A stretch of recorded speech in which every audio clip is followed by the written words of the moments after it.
Hey, what's up guys? I got an unpacking video today for you guys. This time it's the Saw movie collection on Blu-ray. Let's take a good look at this cover. Here we have the Jigsaw doll known as Billy. Let's take a look at the back. As you can see, there's no extra features. It's also worth mentioning that there's a digital download for all movies. Anyways, let's open this up. We got 3 Blu-ray discs and the download code. Anyways, let's talk about the movies. The whole idea of the movies was for Jigsaw, who is also known as John Kramer, to teach his victims to value life. Instead of being ungrateful and abusing their lifestyles, they can learn through pain and have rebirth of their values. This is a theme that is mentioned throughout the whole series.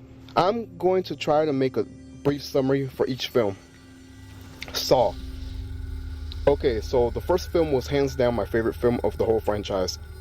It was just a simple concept. 2 strangers who are chained to the wall meet in an abandoned underground bathroom, and they have to link what connections they have to get out of this. The film was directed by James Wan, the same guy who brought you films like Insidious and The Conjuring. What I like about this film was that Dr. Lawrence was like a detective in this film, looking for clues and hints on how he could get out of the situation. Saw 2. This one is about Detective Matthews tracking down Jigsaw by leads and finding out that his son is in one of Jigsaw's game. The other people in the game also have some connections involving Detective Matthews. This one was pretty okay. Saw 3. This movie picks up directly from where the second one left off, and it looks like Jigsaw is in his deathbed. The main theme of this movie is brain surgery, to make it brief. Saw 4. This movie is mainly about Riggs, who is being tested in this game by Jigsaw. But how? Jigsaw was killed in the last movie. Spoilers, by the way. Well, looks like Jigsaw wasn't working by himself. He has more than one person doing his work and keeping his legacy going. This movie has a lot of backstory to John Kramer's reasons to becoming Jigsaw. Saw 5. This one focuses on FBI agent Strom tracking down Jigsaw's accomplice, and we are given flashbacks on how the traps and the kidnappings were executed in the past films, which is cool. I enjoy how the movie tries to keep things in full circle. Saw 6.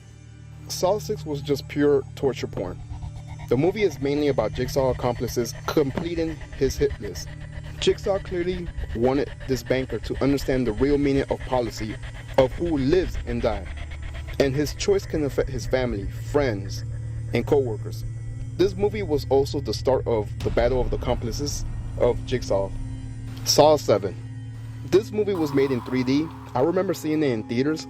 As I mentioned before, this also has the continuation of the battle of the Jigsaw accomplices. We also get the return of a specific character in the original Saw film. There was one thing I didn't like about this film: the beginning of the film, where the trap was in broad daylight and in public. It also made you wonder, what was the whole point of that trap? The theme of this film was basically everything going in full circle, by the way.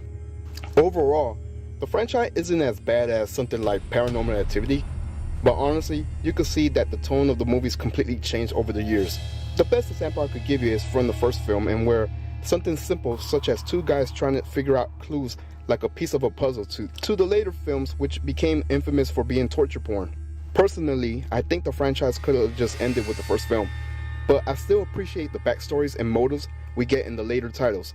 Another thing worth mentioning is that even though we don't get the extra features on the disc, we do get them as part of the digital downloads in your library. But I wish they added the Saw short film, which was what inspired the first film. This collection is a good purchase for anyone who just want to see all the movies in one set for a good price. The retail price should be about $14, I believe. So yeah, that's what I think about the movies. If you guys like what you see, make sure to comment, rate, and subscribe. And I am out. Peace.